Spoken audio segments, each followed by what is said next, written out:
That's all trip இது ஒரு auto மற்றும் கேப் புக்கிங் ஆப். சின்ன டவுன்களுக்கு விசேஷம், கோயில், குளம்னு டூர் போறவங்க ஆட்டோ கேப் கிடைக்காம ரொம்ப கஷ்டப்படுவாங்க. அவங்களுக்கு இந்த ஆப் ரொம்ப பிரயோஜனமா இருக்கும். கீழே டிஸ்கிரிப்ஷன்ல இருக்க லிங்கை கிளிக் பண்ணி தட்ஸ் ஆல் ட்ரிப்பை டவுன்லோட் பண்ணிக்கோங்க. பொன்னியின் செல்வன் நிகழ்ச்சி நான் உங்ககிட்ட இருந்தே தொடங்குறேன். ரஜினியுடைய இந்த அறிக்கையை பார்த்தீங்களா? ரொம்ப கடுமையான ஒரு விஷயங்கள்லாம் பதிவு செய்கிறாரு. காலம் பேசாத ஆனால் காத்திருந்து பதில் சொல்லும் அப்படின்ற ஒரு விஷயத்த சொல்கிறார் இல்லையா? நேரடியாகவே ரிசல்ட்டை ப்ரிடிக்ட் பண்ணுறாரா? தாவேக்காவை குறிவைத்து சொல்லுகிறாரா? தாவேக்காவுக்கு அல்லது விஜய்க்கு வந்து எச்சரிக்கை விடுக்கிறாரா? இல்லை, இது ஒரு விஷயம் என்னென்னா, பேச்சாளர்கள் வந்து ரொம்ப கவனமாக பேசணும் அப்படின்றத தெரிஞ்சுக்கணும். அதுவும் ஒரு கட்சியில் வந்து முன்னணி தலைவர்களாக இருக்கிற பேச்சாளர்கள் வந்து ரொம்ப கொஞ்சம் யோசித்து வார்த்தைகளை விடணும். தன்னுடைய தலைவரை புகழ்வதற்காக மற்றவர்களை வந்து எந்த விதத்துலையும் தாழ்த்திடக்கூடாது, இகழ்ந்துடக்கூடாது. அந்த விஷயத்தில் கொஞ்சம் கவனமாக இருந்துக்கணும் அப்படின்றது. நீங்கள் யாரை தாக்குறீங்களோ அந்த எதிரியை சரியாக தாக்குற மாதிரி இருக்கணும். யாரை வாழ்த்துறீங்களோ அவரை வாழ்த்துற மாதிரி இருக்கணும். நிறைய பேச்சாளர்களுக்கு இந்த சறுக்கல்லாம் ஏற்பட்டுருது, சில நேரங்களில் ஏற்பட்டுருக்குது. இப்போது திருச்சி சிவா அவர்கள் பேசும்போது கூட அவங்க தலைவர் கலைஞரை புகழ்வது நூற்றாண்டுன்னு போது கலைஞரை எவ்வளோ வேணாலும் புகழலாம். அந்த புகழும்போது காமராஜரை தாழ்த்தி அவர் பேசிட்டாருன்னு எந்த அளவுக்கு விமர்சனம் வந்துச்சு. அப்போது இதுதான் நெருடல். காங்கிரஸ் கூட்டணியில் இருக்குது. காமராஜரை பற்றி இந்த மாதிரி தேவையில்லாத வார்த்தைகள், பொய்யான வார்த்தைகள், மிகைப்படுத்தப்பட்ட வார்த்தைகள், இந்த மாதிரிலாம் வந்து நம்ம பேசலாமா? தேவையா? எப்பேற்பட்ட தலைவர் கர்மவர் இதை வந்து அவங்க உணரலை. அதே மாதிரி ஆர்எஸ் பாரதி ஐயா பேசும்போது என்னென்னா, அந்த பட்டியலின மக்களுக்கு இதெல்லாம் நல்லது செய்திருக்கோன்னு சொல்ல வந்தவர் என்ன செய்யிட்டார்? நீதிமன்றத்திலே நீதிபதியாக இருக்கிறது நாங்கள் போட்ட பிச்சைன்ட்டார். இந்த மாதிரி நிறைய விஷயங்கள். அதுபோல் ஆதவ அர்ஜுனா பேசும்போது தேவையில்லாமல் அவங்க தலைவரை நீங்கள் புகழலாம், எவ்வளோலாம் துணிச்சல் இருக்குது எல்லாம் புகழலாம். அது உண்மையோ பொய்யோ அது வேறு விஷயம், அது விவாதத்துக்குரியது. ஆனால் ரஜினி அவர்களை பற்றி இது போல் ஒரு அப்பட்டமான பொய்யை வந்து சொல்லலாமா? அப்படி இல்லை, நீங்கள் திமுகவை விமர்சிக்கலாம். திமுகவை கடந்த காலத்தில் எத்தனையோ கட்சிகளை திமுக பலவீனப்படுத்தியிருக்கிறது, இல்லை வரவிடாமல் செய்திருக்கிறது, இதெல்லாம் நிறையா பிளவுபடுத்தியிருக்குது. இது நீங்கள் உதாரணம் காட்டலாம் நிறையா. ஆனால் ரஜினி விஷயத்தில் அது பொருந்தாத ஒரு விஷயம் இல்லையா? அதாவது துணிச்சலுக்கு பெயர் போனவராக ரஜினி இருந்தார். அது எப்படி மிகப்பெரிய ஆளுமைகளாக இருந்த ஜெயலலிதா அம்மா, அதற்கு முன்னாடி எம்ஜிஆர் ஐயா இருக்கும்போது, அப்புறம் கலைஞர் இருக்கும்போது, எல்லா நேரத்துலையும் வந்து துணிச்சலோட கருத்துக்களை சொன்னதுக்காக நிறைய எதிர்ப்பையும் சம்பாதிச்சார் அவர். அப்போ நம்மளுக்கு நல்லா தெரியும்.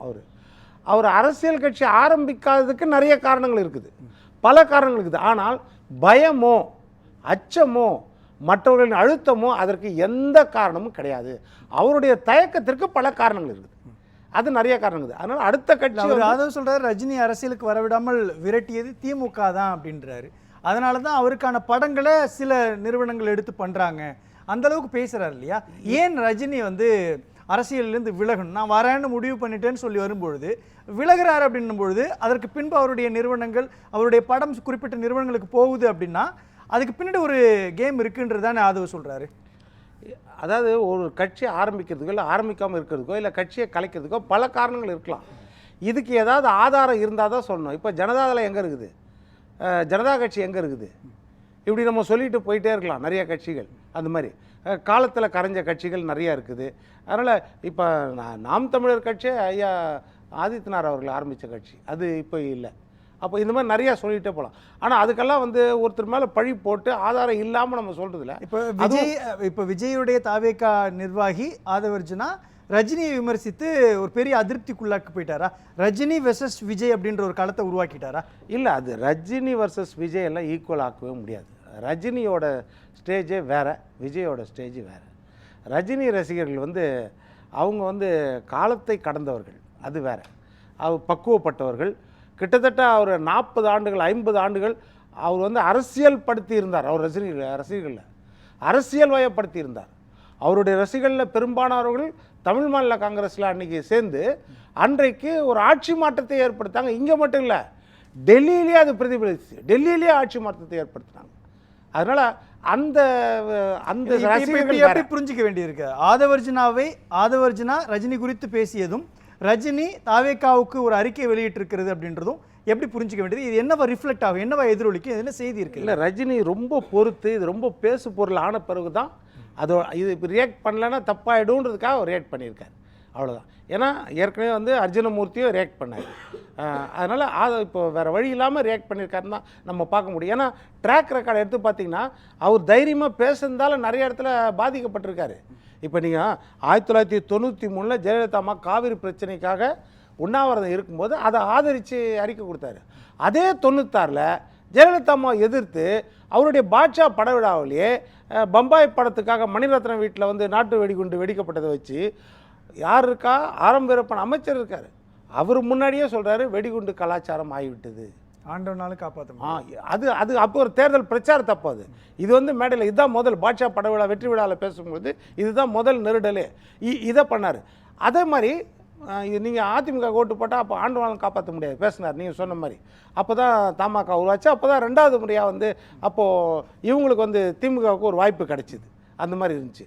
அதுக்கு அடுத்தது நீங்கள் பார்த்தீங்கன்னா அதே ஜெயலலிதா அம்மாவை மேடையில் வச்சு நான் கண்ணுக்கு கண்ணாக நின்று பாராட்டுறேன், யாரை, சந்தனக்கட்டை வீரப்பன் அந்த கும்பலை வந்து ஒழிச்சு கட்டினதுக்காக, நான் இரும்பு கரம் கொண்டு அடக்கியதற்காக நான் கண்ணுக்கு எதிராக பாராட்டுறேன்னு மேடையிலேயே சொன்னார். இதெல்லாம் கடந்த கால வரலாறு அவருது. அதே மாதிரி பார்த்திங்கன்னா அதே காவிரி பிரச்சனைக்கு 2002 அக்டோபர் 13 காவிரி பிரச்சனைக்கு தனி ஆளாக சேப்பாக்கத்தில் காலையிலேருந்து சாயங்காலம் வரைக்கும் உண்ணாவிரதம், கால் 4 மணிலேருந்து 8 மணி வரைக்கும் ரஜினியோட அறிக்கை யாருக்கு சாதகமா சார் மாறும்? அதே மாதிரி அதுக்கு முன்னாடி வந்து அவருடைய ரசிகர்கள் மத்தியிலே மேலே நான் கர்நாடகாவிலிருந்து வந்தாலும் கன்னடன் என்றாலும் என்னை வாழ வைத்தது 22 வருஷம் அங்கே வாழ்ந்தேன், 44 வருஷம் தமிழ்நாடு என்னை வாழ வைத்தது, எனவே நான் பச்சை தமிழன் அப்படின்னு பேசினார். அந்த 2002 சரி 2008 அதே மாதிரி வள்ளுவர் கோட்டத்தில் காவிரி பிரச்சனைக்காக போராட்டம் நடத்தும் போது அங்கேயும் எதிர்த்து பேசினார். அதுக்காக அங்கே பயங்கர எதிர்ப்பு வந்துச்சு. அந்த நேரத்தில் குசேலம் படத்தை வந்து அவங்க வெளியிடவே முடியாதுட்டாங்க, ஏன்னா இவர் அதிகமாக பேசுகிறார் அங்கே இருக்கிறவங்கள பற்றி. அதனால் அதுக்கப்புறம் சொன்னார், நான் அந்த மாதிரி எல்லை மீறி பேசியிருக்கக்கூடாது, தவறு தான், இருந்தாலும் நான் உரிமையை கேட்டது தவறு கிடையாது, பட் எல்லை மீறி நான் பேசியிருக்கக்கூடாது அப்படின்றது சொன்னார்.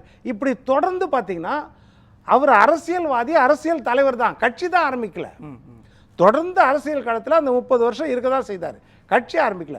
அதே மாதிரி அவருடைய ரசிகர்களையும் தொண்டர்களையும் அரசியல் வயப்படுத்தி வச்சுருந்தார். அதே மாதிரி நீங்கள் வந்து அனாவசியமாக எதுவும் செலவு பண்ணக்கூடாது, குடும்பத்தை பார்க்கணும், அம்மா அப்பாவை பார்க்கணும், அதுதான் முக்கிய கடமை அப்படின்றதையும் சொன்னார். இவ்வளவும் பண்ண பிறகு அவர் அரசியல் கட்சி ஆரம்பிக்கலன்றதுக்கு நம்ம விமர்சனம் பண்ணுவோம். ஏன்னா அவருக்கு இயற்கையாக ஒரு தயக்கம் இருந்துச்சுன்னா இன்றைக்கு இருக்கிற களத்தில் இந்த அரசியலில் நம்மளால் வந்து போட்டி போட முடியுமா, இது உள்ளுக்குள்ளே ஒரு தயக்கம் இருந்துச்சு, இல்லைன்னு சொல்ல. அவர் ரசிகர்களாக அந்த நேரத்தில் அவர் ஆரம்பிப்பார்னு நினச்சி ஏமாந்தாங்க. ஒவ்வொரு கட்டத்திலையும் ஒரு தலைமுறை ஏமாந்துச்சு, கிட்டத்தட்ட 2-3 தலைமுறை அவருடைய ரசிகர்கள் கண்டிப்பாக ஏமாந்தாங்க, இல்லைன்னு சொல்ல வரல. ஆனால் என்னென்னா அவர் இதெல்லாம் மீறி சரி ஆரம்பிக்கிறான்னு நடக்கும் போது உடம்பு ஒத்துழைக்கல, அவர் உடல்நிலை ஒத்துழைக்கல. இப்போ அதனால தான் புரியுது. இப்போ ரஜினியோடைய இந்த அறிக்கை யாருக்கு சாதகமாக இருக்குது? ஒரு பக்கம் அவருடைய அறிக்கையில் எதிர்க்கட்சி தலைவர் இபிஎஸ்ஸை சுட்டி காட்டுறாரு, மத்திய இணையமைச்சர் எல்முருகனை சுட்டி காட்டுறாரு, நயினார் நாகேந்திரன் பாஜகவுடைய மாநில தலைவர் சுட்டி காட்டுறாரு, திருமாவளவன் சுட்டி காட்டுறாரு, அமைச்சருடைய ரகுபதி எல்லாரையும் சொல்கிறார் இல்லையா? இப்போது இவருடைய அறிக்கை யாருக்கு சாதகமாக போகும்? ஏற்கனவே மறைந்த முதல்வர் ஜெயலலிதா மீதான ரஜினியுடைய விமர்சனம்ன்றது தமிழ் மாநில காங்கிரஸுக்கும் திமுகவுக்கும் ஒரு சாதகமான ஒரு சூழலை உருவாக்குச்சு.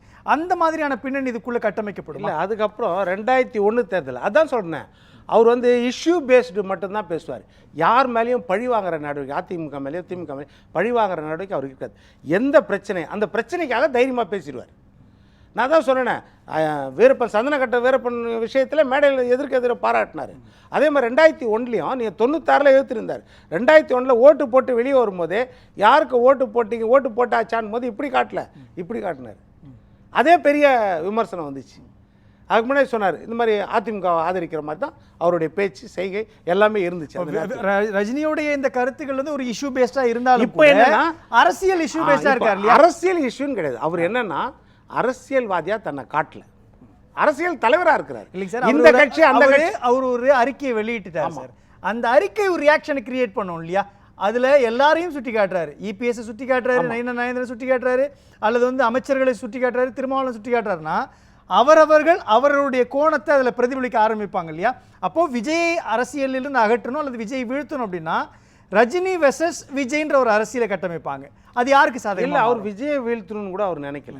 இந்த அறிக்கையை பொறுத்த வரைக்கும் ஆதவ அர்ஜுனாவும் சொல்கிறார், பக்குவம் இல்லாமல் பேசின பேச்சு, முதிர்ச்சி இல்லாமல் பேசின பேச்சு, அதுலேயும் பொய்யான உரைகள்.